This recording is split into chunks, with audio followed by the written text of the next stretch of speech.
ఇనోమాటిక్స్ research lab the best data science institute in Bengaluru అని చెప్పడానికి ఎటువంటి అతిశక్తి లేదు.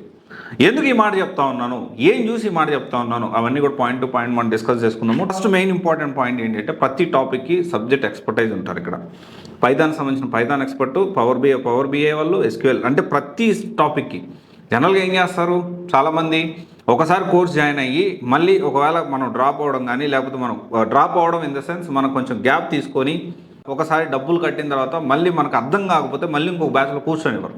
మీ బ్యాచ్ అయిపోయింది, కావాలంటే ఆన్లైన్ రికార్డ్స్ ఇస్తామంటారు. అలా కాకుండా ఇక్కడ మీరు ఎన్నిసార్లు అయినా క్లాసులు వినొచ్చు, ఎన్నిసార్లు అయినా మీకు అర్థం కాకపోతే క్లాసులు వినొచ్చు. రోజుకు 2 గంటల క్లాస్ ఉంటుంది. అయిపోయిన తర్వాత ఇన్ఫ్రాస్ట్రక్చర్ అనేది చాలా ఇంపార్టెంట్. ల్యాబ్ ఫెసిలిటీ ఇక్కడ ప్రొవైడ్ చేస్తారు.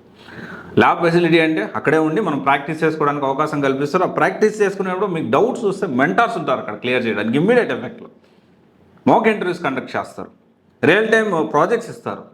వెరీ ఇంపార్టెంట్ థింగ్ ఏంటి అంటే ప్రతి స్టూడెంట్ లింక్డ్ఇన్లో వాళ్ళు చేసే ప్రతి ప్రాజెక్ట్ని అప్డేట్ చేస్తూ ఉంటారు. మీరు క్రాస్ వెరిఫై చేసుకోవచ్చు. స్టూడెంట్ ఫీడ్బ్యాక్ కూడా చాలామంది అసలు పాత బ్యాచ్ వాళ్ళతో కనీసం మాట్లాడడానికి కూడా అవకాశం లేదు.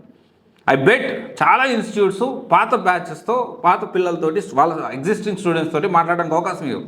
వేరియస్ ఇనోమాటిక్స్ రీసెర్చ్ ల్యాబ్స్ అనేది చాలా ట్రాన్స్పరెంట్గా మేము కష్టపడుతున్నాం, మా ప్రీవియస్ స్టూడెంట్స్కి వాళ్ళు చాలా ఒక ఫ్యామిలీలా కలిసిపోయి ఒక పేరెంట్స్ వదిలిపెట్టేసేసి ఒక స్టూడెంట్స్ మన దగ్గరకు వస్తున్నారు అని చెప్పి అంతా ఒక టేక్ కేర్ చేస్తూ ఉంటారు. నేను ఇది చూశాను.